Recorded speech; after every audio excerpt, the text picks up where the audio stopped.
Hey guys, I hope me preparation అంతా బాగా జరుగుతుంది. సో ఈరోజు tax planning and general anti avoidance rules చూద్దాం అనమాట.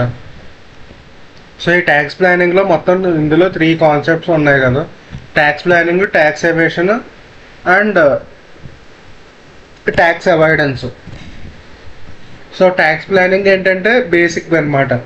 అంటే legal provisions like deductions, exams అన్నీ యూజ్ చేసుకుని ట్యాక్స్ని లీగల్ వేలో రెడ్యూస్ చేసుకోవడాన్ని ట్యాక్స్ ప్లానింగ్ అంటాం. అండ్ ట్యాక్స్ ఎవేషన్ అంటే ఇల్లీగల్ మీన్స్ యూజ్ చేసి చేసేవన్నీ ట్యాక్స్ ఎవేషన్లోకి వస్తాయి. ఇది ట్యాక్స్ అవాయిడెన్స్ అంటే టెక్నికల్గా అది లీగల్గానే ఉంటుంది, బట్ ఏంటంటే ఇంటెంట్ ఆఫ్ ది యాక్ట్ వల్ల యాక్ట్ని అబ్యూజ్ చేస్తారనమాట. దానివల్ల ట్యాక్స్ అవాయిడెన్స్ అన్నది జరుగుతుంది. సో ఏ ఇన్స్టెన్సెస్ని ట్యాక్స్ ప్లానింగ్ అంటారు, ఏ ఇన్స్టెన్సెస్ని ట్యాక్స్ ఎవేషన్ అంటారు, అండ్ వేటిని ట్యాక్స్ అవాయిడెన్స్ అంటారు. ఈ ట్యాక్స్ అవాయిడెన్స్ రిలేటెడ్ రూల్స్ ఏంటి అన్నది చూద్దాం అనమాట. ఒకవేళ ఆల్రెడీ యాక్ట్లో ఏమైనా అంటే ఇలా ట్యాక్స్ అవాయిడెన్స్ రూల్స్ ఏమైనా ఇంక్లూడ్ అయి ఉన్నాయా, ఆ రూల్స్ ఏంటి, ఈ పాయింట్స్ మనం డిస్కస్ చేసుకునేది. సో ఇక్కడ ఏంటంటే ఫస్ట్ ఇనీషియల్గా ట్యాక్స్ ప్లానింగ్ ఆల్రెడీ చెప్పాను కదా. సో లీగల్గా ట్యాక్స్ తగ్గించుకునే ప్రాసెస్ అనమాట, యూజింగ్ డిడక్షన్స్, ఎగ్జామ్షన్స్ అండ్ ఇంకా డిఫరెంట్ కేసెస్ అనమాట. సో ఈ డిఫరెంట్ వేస్లో ట్యాక్స్ని ఎలా తగ్గించుకోవచ్చు అన్నదానికి ఇల్లుస్ట్రేషన్ ఎగ్జాంపుల్స్ ఇచ్చారనమాట ఇక్కడ. ఇవి ఏంటంటే మనకి ఎగ్జాంపుల్లో నాకు కరెక్ట్గా గుర్తులేదు, లాస్ట్ 3-4 అటెంప్ట్స్ బ్యాక్ ఎప్పుడో ఈ క్వశ్చన్ కూడా వచ్చింది మనకి. అంటే ఒక యాక్టివిటీని ఇచ్చేసి అది ట్యాక్స్ ప్లానింగ్లోకి వస్తుందా, అవేషన్లోకి వస్తుందా, లేదంటే మేనేజ్మెంట్లోకి వస్తుందా అన్నది. సో ట్యాక్స్ మేనేజ్మెంట్ అంటే ఫస్ట్ మనం ఫ్యూచర్లో ట్యాక్స్ పే చేయాలని మనకు తెలుసు. ఆ ట్యాక్స్ పే చేయడానికి కావాల్సిన రికార్డ్స్ ఉంటాయి కదా, ప్రూఫ్స్ అన్ని కరెక్ట్ టైంకి కాంప్లైన్స్ కరెక్ట్గా చేస్తున్నామో లేదో చెక్ చేసుకుంటూ ఉంటాం కదా, దాని ట్యాక్స్ మేనేజ్మెంట్లోకి వస్తుంది అది. ఈ కేసులో ట్యాక్స్ ప్లానింగ్ ఎగ్జాంపుల్స్ ఏంటంటే మనం ఓల్డ్ రిజైమ్ నుంచి న్యూ రిజైమ్కి షిఫ్ట్ అవ్వడం, అండ్ లేదు అంటే రెసిడెన్షియల్ స్టేటస్ మనకి కంపెనీ ఫామ్లో బెనిఫిట్గా ఉంటుందా లేదంటే ఇండివిజువల్గా బెనిఫిట్గా ఉంటుందా చూసుకోవడం, లేదంటే రెసిడెన్షియల్ స్టేటస్ రెసిడెంట్గా ఎక్కువ రోజులు ఉంటాయి. ఇప్పుడు రెసిడెంట్గా ఉన్న బెనిఫిట్స్ నాన్ రెసిడెంట్స్కి ఉండవు కదా కొన్ని. సో అలా రెసిడెన్షియల్ స్టేటస్ చెక్ చేసుకోవడం. అండ్ ఇంకొకటి ఏంటంటే మనం అసెట్స్ లాంటి బిజినెస్లో అసెట్స్ ఉంటాయి కదా, ఆ బిజినెస్ అసెట్స్ అనేది ఎప్పుడు డిస్పోజ్ చేయాలి లేదంటే ఎప్పుడు సేల్ చేయాలి అంటే దానికి వచ్చే ట్యాక్స్ బెనిఫిట్స్ని బట్టి ఆ డిస్పోజల్ సేల్ ప్లాన్ చేసుకోవడం.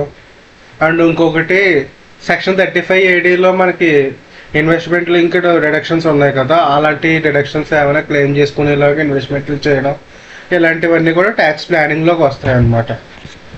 సో మీకు ఇక్కడ స్క్రీన్ మీద కూడా చూపిస్తాను, ట్యాక్స్ ప్లానింగ్లోకి వస్తాయి. So examples of tax planning మనకి ఎగ్జామ్లో అడగచ్చు, సో అందుకనే చెప్పేది.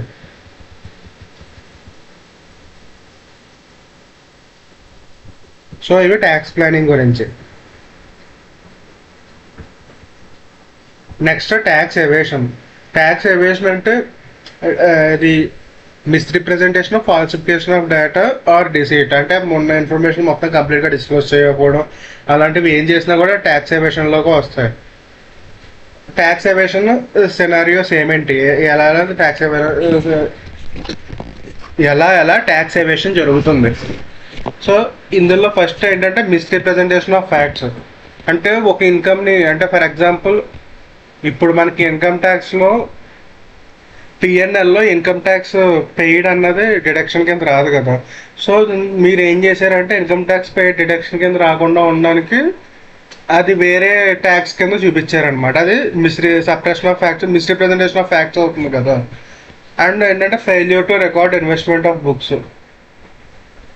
సో మనకి చేసిన ఇన్వెస్ట్మెంట్లు అయ్యే బుక్స్లో ఎంట్రీస్ కరెక్ట్గా పాస్ చేయకపోవడం, లేదు అంటే కనుక అవి ఎక్కువ బిల్స్ పెట్టేసి ప్రాఫిట్ తక్కువ చూపించడం, ఎక్స్పెండిచర్ ఎక్కువ ఉండి ప్రూఫ్స్ ఏమీ లేకుండా, ఆర్ నా దగ్గర అసలు అకౌంట్స్ ఏమి మెయింటైన్ చేయట్లేదు. అండ్ ఇంకొకటి ఏంటంటే ఒకవేళ మీకు ట్రాన్స్ఫర్ ప్రైసింగ్ ప్రొవిజన్స్ అప్లై అయితే ఇంటర్నేషనల్ ట్రాన్సాక్షన్ రిపోర్ట్ చేయకపోవడం, ఇలాంటివన్నీ కూడా ట్యాక్స్ ఎవేషన్కి ఎగ్జాంపుల్స్ అనమాట ఇవి. సో ఏదైనా ఒక పర్టికులర్ ట్రాన్సాక్షన్ ట్యాక్స్ ఎవేషన్ అంటే అదే misrepresentation or falsification of data, దీని ప్రకారంగా మనం ఏదైనా డిఫాల్ట్ చేసామనుకోండి దాని మీద పెనాల్టీ మినిమం 200% పెనాల్టీ పడుతుంది అనమాట. సో ఈ ట్యాక్స్ ఎవేషన్ వల్ల మనకు వచ్చే లాస్ ఏంటి? మనకు వచ్చే లాస్ ఏంటంటే బ్లాక్ మనీ అది పెరిగిపోతుంది కంట్రీలో. అండ్ ఇంకోటి ఏంటంటే పబ్లిక్కి రెవెన్యూ లాస్ చాలా ఎక్కువ ఉంటుంది అనమాట.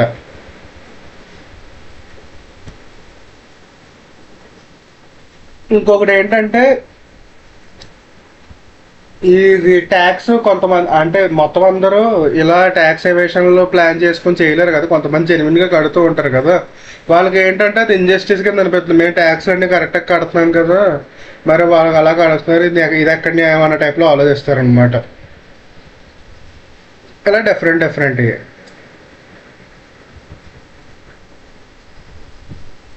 నెక్స్ట్ మనకి ఇక్కడ బాగా అంటే ట్యాక్స్ కట్టాల్సిన వాళ్ళు కట్టకపోవడం వల్ల ఏమవుతుందంటే గవర్నమెంట్కి ఫండ్స్ రిక్వైర్మెంట్ ఉండడం వల్ల ట్యాక్స్ రేట్స్ పెరిగిపోతాయి. దానివల్ల మళ్ళీ రెగ్యులర్గా ట్యాక్స్ కట్టే మంచి వాళ్ళే మళ్ళీ ట్యాక్స్లు కట్టాల్సి ఉంటుంది, ఇంకా అడిషనల్ ట్యాక్స్లు కట్టాల్సి ఉంటుంది అనమాట.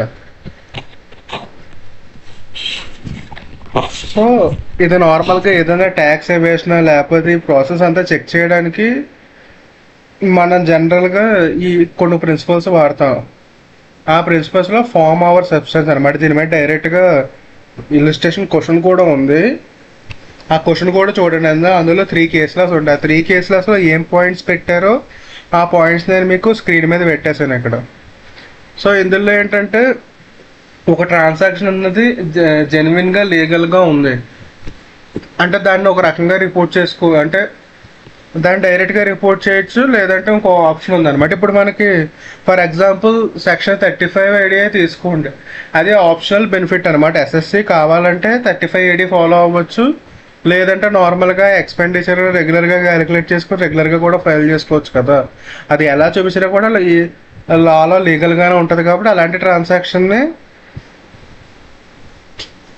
ట్రాన్సాక్షన్లో ఫామ్కి బెనిఫిట్ ఇస్తాం అనమాట. ఫామ్కి బెనిఫిట్ ఇవ్వడం అంటే ఓకే 35 ఏడో ఆప్షన్ చేసుకున్నాడు కాబట్టి ఆ ఫామ్కి బెనిఫిట్ ఇచ్చు, ఓకే కరెక్ట్గానే ఉందని. సో ఈ ప్రిన్సిపల్ ఏంటంటే ఒకవేళ అది జెన్యున్గా లేదు, లేదంటే ఎందులో ఏదన్నా తేడాగా ఉందన్నట్టు అనిపిస్తే ఆ కేసులో ఈ ప్రిన్సిపల్ అన్నది అప్లై అవ్వదు. మీకు ఇది కరెక్టా రాంగ్గా పర్టికులర్ ట్రాన్సాక్షన్ డిసైడ్ చేయగలిగేది ఆ అథారిటీస్ అని అనమాట. సో ఆ అథారిటీసే దాని పర్టికులర్ ట్రాన్సాక్షన్ మీద డ్యూటీ ఎంత పే చేయాలి, ఎంత పెనాల్టీ పే చేయాలి అన్నీ కూడా డిసైడ్ చేసేది వాళ్ళే. అండ్ ఇంకొక నెక్స్ట్ రూల్ ఏంటంటే ఏదైనా ఒక పర్టికులర్ డాక్యుమెంట్లో ఏదైనా డాక్యుమెంట్ ఎస్ఎస్సి సబ్మిట్ చేసిన డాక్యుమెంట్ చదివేటప్పుడు ఆ డాక్యుమెంట్లో ఉన్న వర్డ్స్ని ప్యూర్లీ టెక్నికల్గానే కాకుండా ఓవరాల్గా అన్ని వర్డ్స్కి జనరల్గా దానికి ఆ పర్టికులర్ డాక్యుమెంట్ వెనకాల ఉన్న మెయిన్ ఇంటెన్షన్ ఏంటో అబ్జర్వ్ చేసి దాని ప్రకారంగా ఇంటర్ప్రిట్ చేయమని చెప్తుంది అనమాట. ఈ రకంగా ఇంటర్ప్రిట్ చేయాలి, అది ట్యాక్స్ అవాయిడెన్సా కాదా అన్నది మనం కన్సిడర్ చేయడం కోసం. సో దీనికి క్వశ్చన్ నెంబర్ 3 అని ఉంది. ఆ క్వశ్చన్ నెంబర్ 3 కంపల్సరీ చూసుకోండి, ఎందుకంటే డైరెక్ట్ క్వశ్చన్ కింద ఇచ్చాడు. అండ్ నెక్స్ట్ ఇది doctorate of presidency. Doctorate of precedence అంటే ఏ పర్సన్స్కి ఎవరు సుప్రీం డెసిషన్ లాంటి అంటే మెయిన్ డెసిషన్ ఇవ్వగలిగేవారు అనమాట అథారిటీ. సో సుప్రీంకోర్టు కింద అన్ని కోర్ట్స్ అన్ని ట్రిబ్యునల్స్ వస్తాయి కదా, అలా different. So a level of అథారిటీకి వాళ్ళు పై అథారిటీ ఎవరో వాళ్ళ కింద సబార్డినేట్స్ ఎవరు అన్న చెప్పేది డాక్టరేట్ ఆఫ్ ప్రెసిడెన్స్ అనమాట. సుప్రీంకోర్టు కింద అన్నీ వస్తాయి. మీకు లార్జర్ బెంచ్ సుప్రీంకోర్టు కింద స్మాలర్ బెంచ్ ఆఫ్ సుప్రీంకోర్టు వస్తుంది. నెక్స్ట్ హైకోర్టు కింద తెలిసిందే కదా, మన రెగ్యులర్గా స్టేట్ లెవెల్ అపీల్స్ కానీ స్టేట్ లెవెల్ కోర్ట్స్ అన్నీ కూడా లోవర్ అథారిటీస్ ఉంటాయి కదా, కమిషనర్లు అలాంటి వాళ్ళందరూ కూడా హైకోర్టు కింద వస్తారనమాట. అపెల్లెట్ ట్రిబ్యునల్ కింద first normal appellate authority, assessing officer, commissioner of appeals వీళ్ళందరూ వస్తారనమాట. సో ఇది డాక్టరేట్ ఆఫ్ ప్రెసిడెన్సీ, దీనికి పెద్ద ఇంపార్టెన్స్ లేదు. నెక్స్ట్ ట్యాక్స్ అవాయిడెన్స్, మెయిన్ అంతా జరిగేది ఇదేంటంటే legal exploitation of tax loss అనమాట. అదేంటంటే ఇంటెంట్ అది టెక్నికల్గా చూస్తే కరెక్టే, బట్ అదేంటంటే అది ట్యాక్స్ అబ్యూస్ ఉంటుంది అనమాట. అందులో ఈ ట్యాక్స్ అబ్యూస్ ఉండడం అంటే ఏం డిఫరెంట్ సినారియోస్లో ఎలా చెప్పొచ్చు, ఏ సినారియోలో మనం ట్యాక్స్ అబ్యూస్ అయింది అని అంటాము. సో ఈ జనరల్ అవాయిడెన్స్ రూల్స్ అన్నది, యాంటీ అవాయిడెన్స్ రూల్స్ అన్నది వచ్చింది కూడా ఈ ట్యాక్స్ అవాయిడెన్స్ తగ్గించడానికి. ఫస్ట్ ట్యాక్స్ అవాయిడెన్స్ అంటే ఏంటో చూసి దాని తర్వాత ఈ రూల్స్లోకి వెళ్దాం. ఏ ఏ సిచ్యువేషన్స్ ట్యాక్స్ అవాయిడెన్స్లోకి వస్తాయి.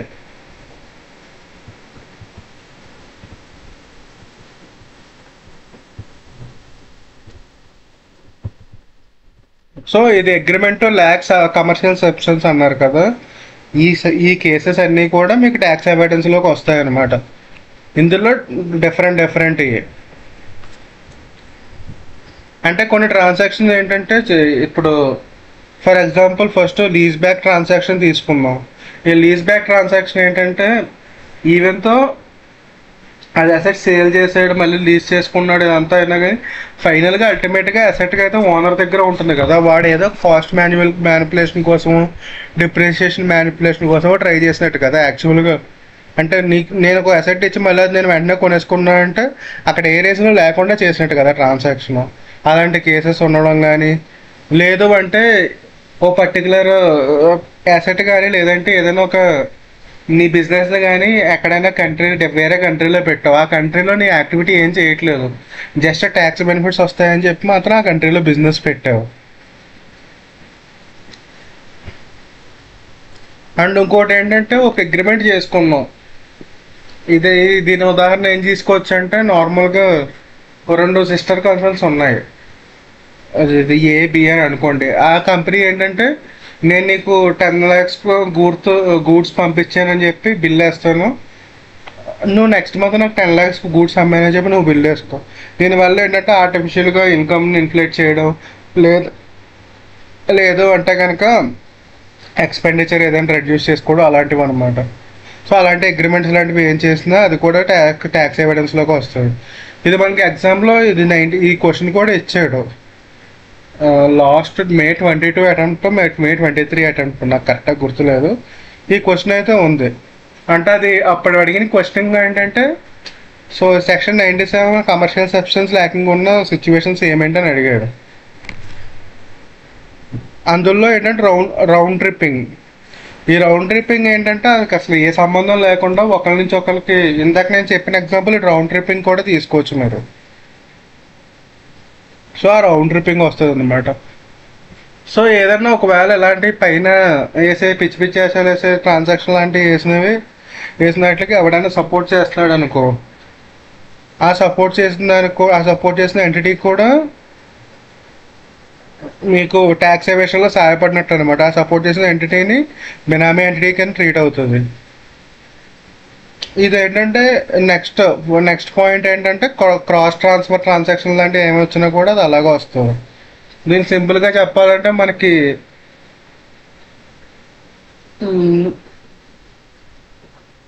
క్లబ్బింగ్ ఆఫ్ ఇన్కమ్ చాప్టర్లో ఇది ఉంటుంది కదా, మనకి బ్రదర్స్ ఇద్దరు, ఓ బ్రదర్ ఏమో ఇంకో బ్రదర్ వాళ్ళ అబ్బాయికి గిఫ్ట్ ఇవ్వడం, వాళ్ళ బ్రదర్ ఏమో ఇంకో బ్రదర్ అబ్బాయికి గిఫ్ట్ ఇవ్వడం, ఇలా చేసుకుంటారు కదా అలాంటి ట్రాన్సాక్షన్లు అనుకోండి. సో ఇదనమాట. అండ్ ఎలా కాకుండా లేదంటే బినామీ ఒక ట్రాన్సాక్షన్ మల్టిపుల్ లేయర్స్లో ట్రాన్సాక్ట్ చేసి దాని యాక్చువల్గా ఉన్న వాల్యూ కానీ దాని ట్రాన్సాక్షన్ సోర్స్ని కానీ కనిపించకుండా చేయడం, ఇవన్నీ కూడా మీకు ట్యాక్స్ ఎవేషన్లో ప్రాక్టీసెస్ కింద వస్తాయి. సో వీటిని అవాయిడ్ చేయడం కోసమే ఈ జనరల్ యాంటీ అవాయిడెన్స్ రూల్ అన్నది అప్లికబిలిటీ అయింది. ఈ జనరల్ యాంటీ అవాయిడెన్స్ రూల్ అన్నది బై డిఫాల్ట్గా నాన్ అబ్స్టెంటెడ్ క్లాస్తో వస్తుంది. నాన్ అబ్స్టెంటెడ్ క్లాస్ అంటే నాట్ విత్ స్టాండింగ్ అని స్టార్ట్ అవుతుంది కదా. అంటే ఒకవేళ లాలో ఏదైనా డిఫరెంట్ ప్రొవిజన్ ఉన్నా కూడా ఈ ప్రొవిజనే ప్రివేల్ అవుతుంది అనమాట. అంటే ఈ ప్రొవిజనే రెండు కాన్ఫ్లిక్టింగ్ డెసిషన్స్ ఏమైనా వస్తే ఈ ప్రొవిజనే గెలుస్తుంది అనమాట ఫైనల్గా ఆన్సర్ కింద. సో స్పెసిఫిక్ యాంటీ అవాయిడెన్స్, ఈ స్పెసిఫిక్ యాంటీ అవాయిడెన్స్ అన్నది చూద్దాం ఒకసారి. స్పెసిఫిక్ యాంటీ అవాయిడెన్స్ అంటే ఆల్రెడీ మన లాలో కొన్ని పర్టికులర్ ట్రాన్సాక్షన్స్ కోసం ఈ యాంటీ అవాయిడెన్స్ రూల్స్ లాంటివి ఉన్నాయన్నమాట. ఇందులో మనకి బెస్ట్ ఎగ్జాంపుల్ తీసుకొచ్చి ఏంటంటే మన ట్రాన్స్ఫర్ ప్రైసింగ్లో చదివిన చాప్టర్లో ఉన్న అన్ని ప్రొవిజన్స్ ఇందులోకి వస్తాయి. సో 92 నుంచి 92F ట్రాన్స్ఫర్ ప్రైసింగ్ రెగ్యులేషన్స్ అన్నీ వస్తాయి. అండ్ ఇంకొకటి ఏంటంటే సెక్షన్ 93 ఇంట్రెస్ట్ క్యాలిక్యులేషన్ ఉంటుంది కదా మనకి. Excess under 30% of EBITDA calculation చేస్తాం, ఆ ట్రాన్సాక్షన్ కూడా ఇందులోకి యాంటీ ఎవిడెన్స్ రూల్లోకి వస్తుంది.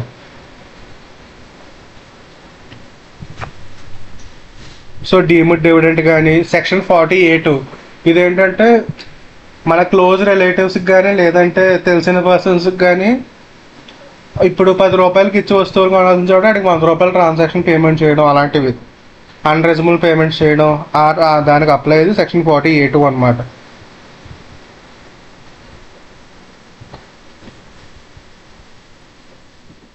సో ఇలా డిఫరెంట్ ఎంటిటీస్ అన్నీ వస్తాయి. ఇవి స్పెసిఫిక్ యాంటీ ఎవిడెన్స్ రూల్స్కి ఎగ్జాంపుల్స్ అనమాట ఈ ట్రాన్సాక్షన్స్ అన్నీ. Next dividend and income stripping.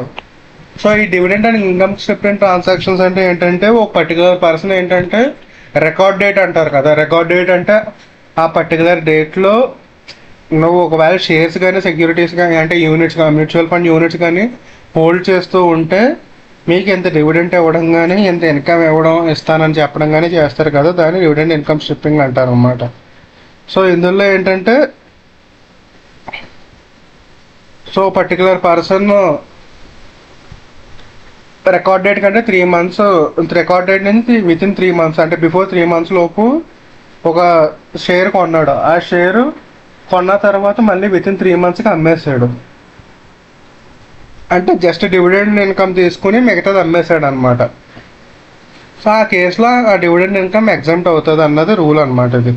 And next ఇంకోటి same applies in the mutual fund case also.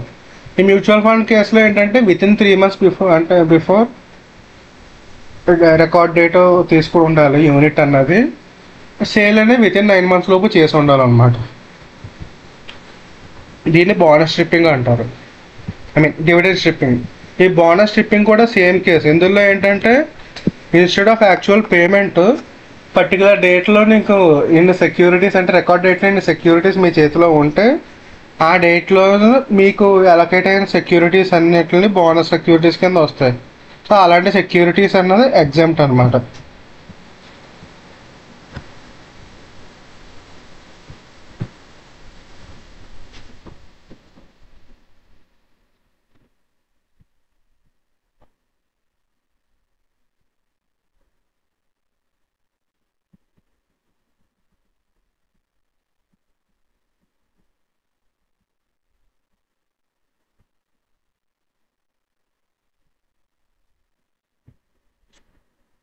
So next impermissible anti avoidance agreement.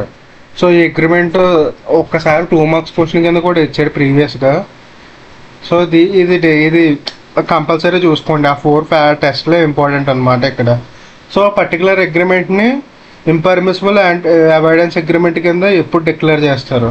So ఇది డిక్లేర్ చేయాలంటే ఫస్ట్ మనకి అందులో నుంచి ఆ అగ్రిమెంట్ నుంచి ట్యాక్స్ బెనిఫిట్ వచ్చి ఉండాలి.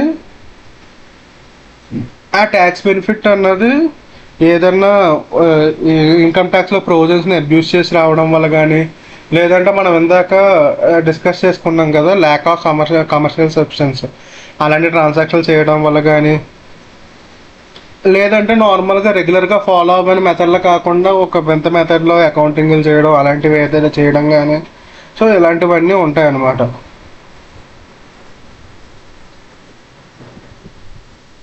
ఆర్ లేదు ఏదైనా మనం ఒక పర్టికులర్ పర్సన్తో కాంట్రాక్ట్ ఎంటర్ అయినప్పుడు రెగ్యులర్గా ఉండే రైట్స్ అండ్ ఆబ్లిగేషన్స్ కాకుండా, అంటే మార్కెట్లో బయటతో చేస్తే ఓకే నాకు విత్ ఇన్ 1 month లోపు చేస్తే పేమెంట్ చేస్తే 2% డిస్కౌంట్ ఇస్తాను, లేదు అంటే 5% డిస్కౌంట్ ఇస్తాను, అలాంటివి చెప్పడం కాకుండా ఇప్పుడు మనం ఎవరితో అయితే ట్రాన్సాక్షన్ చేస్తున్నామో ఆ పర్టికులర్ పర్సన్కి మీరు విత్ ఇన్ 1 month లోపు మాకు వర్క్ కంప్లీట్ చేస్తే 50% డిస్కౌంట్ అంటే పేమెంట్ చేస్తే 50% పేమెంట్ డిస్కౌంట్ ఇస్తాము అన్నారు.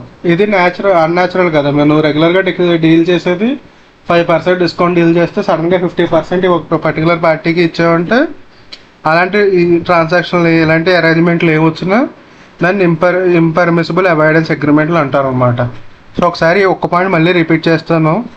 ఇంపర్మిసిబుల్ అవాయిడెన్స్ అగ్రిమెంట్ అంటే మీకు బేసిక్గా ఆ అగ్రిమెంట్లో నుంచి ట్యాక్స్ బెనిఫిట్ వచ్చి ఉండాలి. ట్యాక్స్ బెనిఫిట్ అనేది ఏ పాయింట్స్ నుంచి వచ్చి ఉండాలి, ఈదర్ నువ్వు ఏదైతే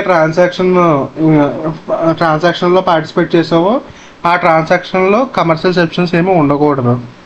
అండ్ ఇంకొకటి ఏంటంటే రెగ్యులర్గా ఫాలో అయ్యే మెథడ్స్లో కాకుండా వింత మెథడ్లో ఫాలో అవ్వడం. ఇలా కాదు అంటే రెగ్యులర్గా ఆంబులెన్స్ స్పేస్ డీల్ చేసే వాళ్ళ మధ్యలో ఉన్న ట్రాన్సాక్షన్ కింద కాకుండా డిఫరెంట్ రైట్స్ అండ్ ఆబ్లిగేషన్స్ పెట్టడం. అది కాకుండా ఏంటంటే ట్యాక్స్లో నీకు ఆల్రెడీ ఒక లూప్ హోల్ ఉంది, ఆ లూప్ హోల్ని నువ్వు మిస్యూజ్ చేసావు అనమాట. అంటే బాగా ఎక్కువ ట్యాక్స్లు బెనిఫిట్ తీసుకోవడం, ఆ లూప్ హోల్ యూస్ చేసి అలాంటివి ఏదైనా చేసినా కూడా అది ఇంపర్మిసిబుల్ అవాయిడెన్స్ అగ్రిమెంట్ కింద వస్తుంది. ఈ కమర్షియల్ సబ్స్టెన్స్ పాయింట్ ఆల్రెడీ మీకు డిస్కస్ చేశాను కదా. ఈ ఒకసారి మళ్ళీ జస్ట్ బ్రీఫ్గా రివిజన్ ఇచ్చేస్తాను. సాధారణంగా ఇందులో వచ్చే పాయింట్స్ ఏంటంటే మీరు ఏదైనా పర్టికులర్ ప్లేస్లో బిజినెస్ పెట్టారు, ఆ బిజినెస్ పెట్టడానికి మెయిన్ రీజన్ ఏంటంటే మీకు ఆ పర్టికులర్ ప్లేస్లో ట్యాక్స్ బెనిఫిట్లో ఏదో ఒకటి రావడం. ఆ ఒక్క పర్పస్ కోసమే పెట్టారు, అక్కడ మీరు యాక్చువల్గా కమర్షియల్ యాక్టివిటీ ఏమీ చేయట్లేదు. లేదు అంటే ఇప్పుడు మీ సిస్టర్స్ కన్సర్న్స్ ఉంటాయి కదా, మీలో మీరే ట్రాన్సాక్షన్ చేసుకున్నారు బుక్స్ని మార్చడం కోసం, అలాంటివి చేయడం. కానీ లేదు రౌండ్ ట్రిప్పింగ్ అంటే నేను ఏకి అమ్ముతా, నువ్వు బి వచ్చి ఏ వచ్చి బీకి అమ్ముతాడు, బి వచ్చి సికి అమ్ముతాడు, ఏ వచ్చి మళ్ళీ ఏ అమ్ముతాడు. ఇది రౌండ్ ట్రిప్పింగ్ కదా, అలాంటి ట్రాన్సాక్షన్లో ఇంక్లూడ్ అవ్వకపోవడం. సో ఇలాంటి ట్రాన్సాక్షన్కి ఎవడైనా సపోర్ట్ చేస్తే అంటే అకామిడేటింగ్ పార్టీ అనమాట. సో ఎవడైనా సపోర్ట్ చేస్తే ఇలాంటి ట్రాన్సాక్షన్ చేయడానికి ఆ పర్టికులర్ పర్సన్ అలాంటి పర్సన్ ఉండడం, అలాంటి పర్సన్ ఎవడైనా ఉన్నా కూడా ఇలా డిఫరెంట్గా క్రాస్ ట్రాన్స్ఫర్స్, ఇది ఆల్రెడీ మనం మాట్లాడుకున్నాం కదా ఇది. అండ్ ఇంకొకటి ఏంటంటే సేమ్ ట్రాన్సాక్షన్ని అంటే మల్టిపుల్ లేయర్స్లో ఆ ట్రాన్సాక్షన్ని మూవ్ చేస్తూ దాని ట్రాన్సాక్షన్ యొక్క నేచర్ని కానీ, పేమెంట్ సోర్స్ని కానీ, ఓనర్షిప్ని కానీ కరెక్ట్గా ట్రాక్ చేయలేకుండా చేయడానికి అనమాట. ఇలాంటి ట్రాన్సాక్షన్లు ఏమన్నా వస్తే దాన్ని anti lack of commercial substance అంటారు. సో ఈ ల్యాక్ ఆఫ్ కమర్షియల్ సబ్స్టెన్స్ ఉంటే దాన్ని ఇంపర్మిసిబుల్ యాంటీ అవాయిడెన్స్ అగ్రిమెంట్ కింద ట్రీట్ అవుతుంది.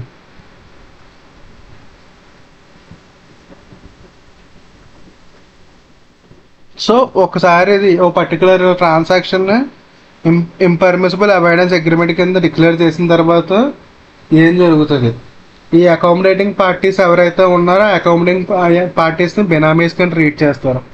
అదే కాకుండా ఈ యాక్చువల్ ట్రాన్సాక్షన్స్ ఎవరైతే చేశారో ఇంపర్మిసిబుల్ అవాయిడెన్స్ అగ్రిమెంట్లో ఆ పర్టికులర్ పర్సన్స్కి కనెక్టెడ్ పర్సన్స్ అంటే ఇండివిజువల్స్ కానీ, అంటే పర్సన్ అంటే ఇండివిజువల్ అయితే వాడి రిలేటివ్స్, లేదంటే కంపెనీ డైరెక్టర్ వాళ్ళ రిలేటివ్స్, ఇవి మనకు తెలిసిందే కదా. రిలేషన్ ఎలా లింక్ చేస్తామో కనెక్టెడ్ పర్సన్స్ అందరూ, ఆ కనెక్టెడ్ పర్సన్స్ ఎవరైనా చేసి ఉంటే ఆ కనెక్టెడ్ పర్సన్స్ అందరూ బెనామీ అవుతారు. వాళ్ళని కూడా దీని ప్రకారంగా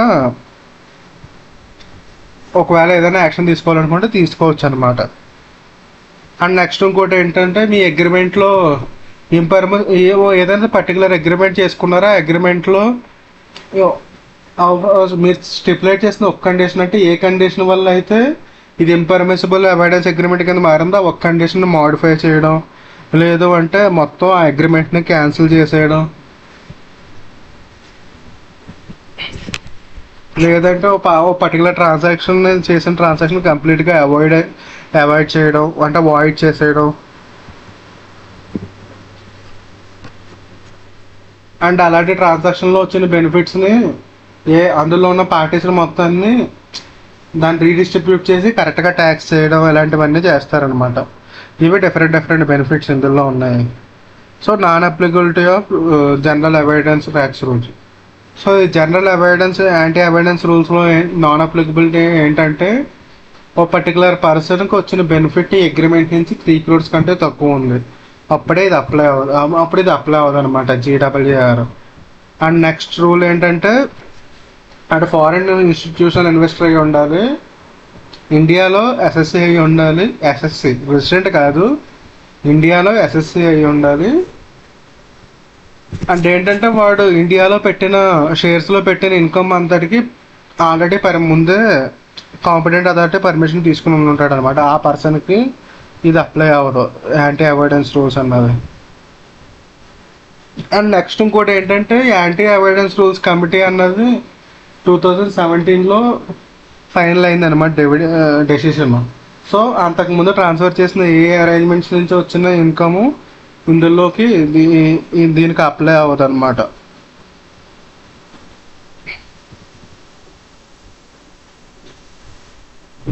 ఒక ఎన్ఆర్ఐ ఏదన్నా ఆఫ్షోర్ ఇన్వెస్ట్మెంట్ చేసేవారికి ఫారిన్ ఇన్స్టిట్యూషనల్ ఇన్వెస్టర్లో అది ఇందులోకి అవాయిడ్ అవుతుంది. సో ఈ 4 పాయింట్స్ ఉంటాయన్నమాట. ఇది కాకుండా ఏంటంటే డిఫరెంట్ క్లారిఫికేషన్స్ ఇచ్చాడు ఇక్కడ.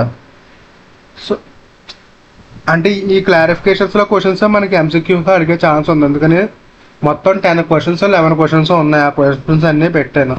సో గారు అప్లై అయినప్పుడు మళ్ళీ సార్ అప్లై అవుతారు. సార్ అంటే చెప్పారు కదా స్పెసిఫిక్ యాంటీ అవాయిడెన్స్ రూల్స్, అంటే ఫర్ ఎగ్జాంపుల్ సెక్షన్ 48 ఒకటి, డీమిడ్ డివిడెండ్ ప్రొవిజన్ ఒకటి.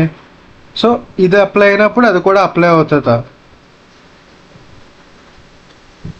So specific anti avoidance rule అంటే విత్ ఇన్ లాలో ఉంటుంది, డొమెస్టిక్ లాలో ఉంటుంది అనమాట. అది డొమెస్టిక్ లాలో అంటే ఇన్కమ్ ట్యాక్స్లోనే మనకు కొన్ని ప్రొవిజన్స్ ఉన్నాయి కదా, ఆ ప్రొవిజన్స్ అన్నీ అందులో ఇంక్లూడ్ ఉంటాయి. అండ్ ఇంకోటి ఏంటంటే ఇది డొమెస్టిక్ లాలో ఉండే ప్రొవిజన్స్ కాబట్టి ఇంటర్నేషనల్గా వచ్చి అన్ని ఇష్యూస్ డీల్ చేయగలదు అనే గ్యారంటీ లేదనమాట. ఏంటి specific anti avoidance rules. So ఆ పర్పస్ కోసమే జీడబ్ల్యూఆర్ ఎస్డబ్ల్యూఆర్ రెండు సైమల్టేనియస్గా అప్లై చేయొచ్చు అనమాట.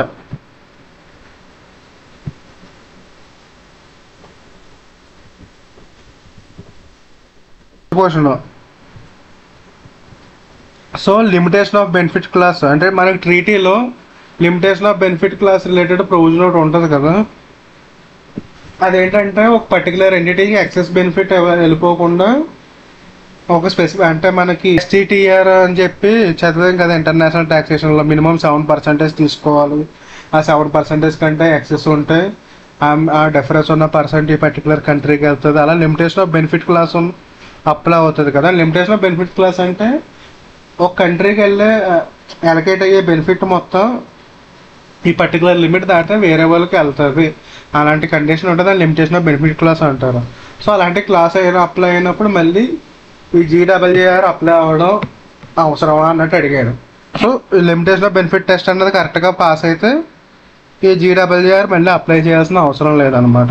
ఈ జీడబ్ల్యూఆర్ రూల్స్ వల్ల ట్యాక్స్ పేయర్ మనం ఏ మెథడ్లో పర్టికులర్ ట్రాన్సాక్షన్ని యాక్చువల్గా కన్సిడర్ చేయొచ్చు లేదంటే కంప్లీట్ చేయొచ్చు అన్నది ఎఫెక్ట్ అవుతుంది అని అడిగారు.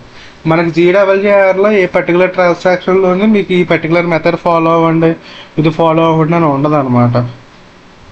సో అది మైండ్లో పెట్టుకోవాలి. So question number 7,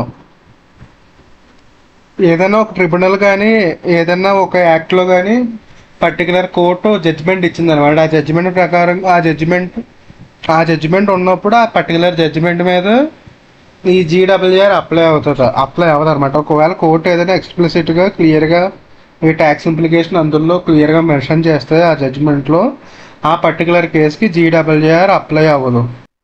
so question number 8, ఇందులో ఏంటంటే ఫండ్ ఓ పర్టికులర్ ఇయర్లో ట్యాక్స్ ట్రీటీ ప్రకారంగా బెనిఫిట్లు పొందింది.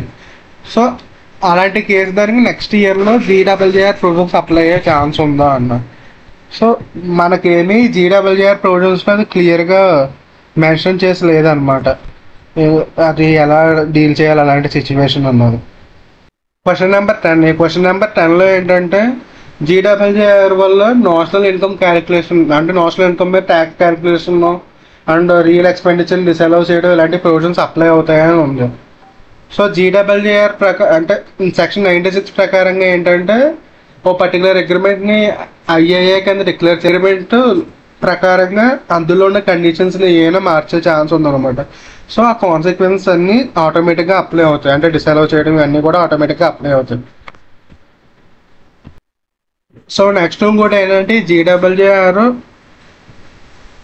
ఫస్ట్ ఇయర్లో జీడబ్ల్యూఆర్ ప్రొవిజన్స్ అప్లై అవ్వలేదు, రెగ్యులర్గానే అప్లై అయింది. సో సేమ్ అలాంటిది మళ్ళీ నెక్స్ట్ ఇయర్లో జీడబ్ల్యూఆర్ ప్రొవిజన్స్ అప్లై అవ్వచ్చు. సో ఫ్యాక్ట్స్ అండ్ సర్కమ్స్టాన్సెస్ సేమ్గా ఉంటే జీడబ్ల్యూఆర్ ప్రొవిజన్ అప్లై అవ్వకూడదు అనమాట నార్మల్గా అయితే.